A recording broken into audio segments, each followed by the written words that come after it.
Hi guys, here we have another proof question. This is taken from GCSE past paper. We need to prove algebraically that difference between two squares of any two consecutive integers is equal to sum of these two integers.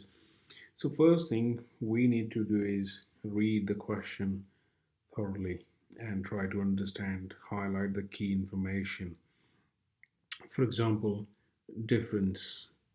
What difference means? Difference means um, subtract.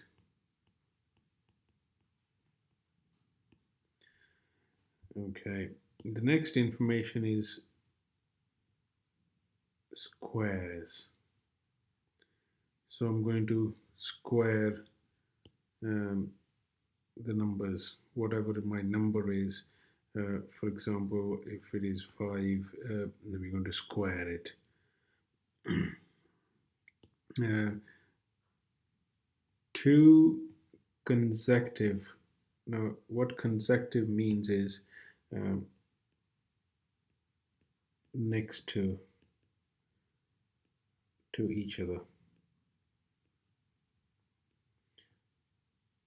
Each other. For example, 4 and 5 they are consecutive.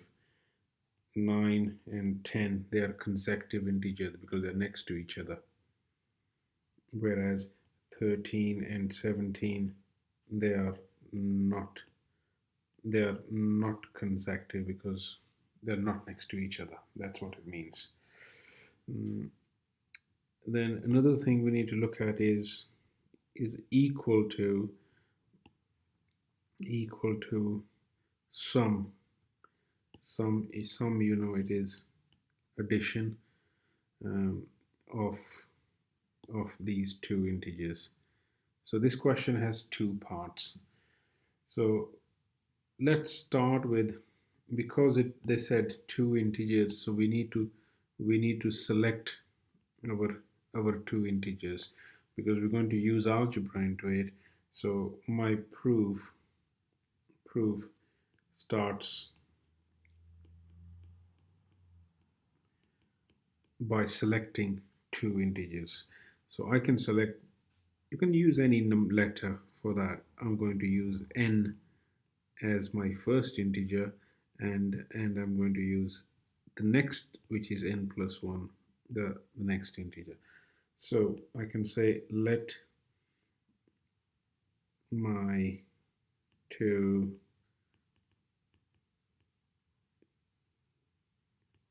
integers be n and n plus 1. So I have made my selection that my two integers are n and n plus 1.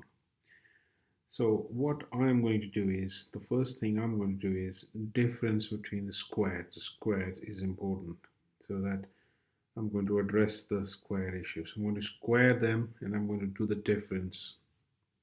So if I square my first, I'm going to square my first, which will be n squared, whereas I must square my second, which will be n plus 1 squared. Now, before I do anything else, I need to do a bit more calculation here. You know that n plus 1 squared means n plus 1 multiplied by n plus 1. So we can spend some time multiplying them. There are many different ways, whatever method you like. Um, Student use FOIL method or a grid method, whatever is comfortable. But when you simplify that, you will end up with n squared plus 2n plus 1.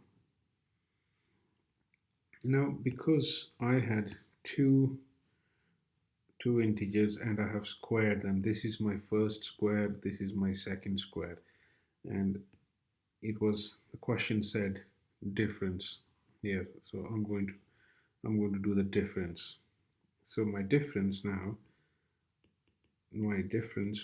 be equal to the bigger one, which is clearly that one. N plus 1 is bigger, so n squared plus 2n plus 1. That difference is subtraction, so I'm going to subtract that smaller one. So let's subtract them. So you can see n squared, take away n squared, they cancel each other, and I'm left with 2n plus 1. So that's my first piece of information.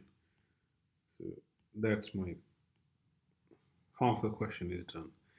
Now you can look back, and you can call that as 1 if you want to, and look back and says equal to the sum of these two integers. Now sum, I'm going to look at the sum. So let me use a different color pen here, sum, to work out a sum. Sum means add. So I'm going to add my two integers. You can see my two integers, as you know, it was n and n plus 1. So I'm going to add these two integers. So n plus n plus 1.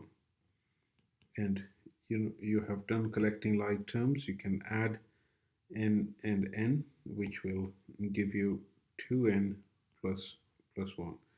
So that is my sum done. So let's call it as equation 2. And we have to prove that the sum is equal. So equal. So you can see clearly from 1 and 2.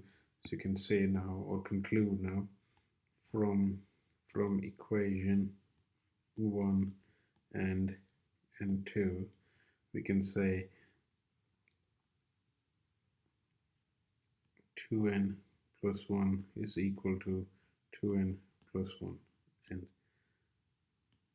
hence proved. And that finishes our proof. So if you followed it, please don't forget to hit the subscribe button. Thank you.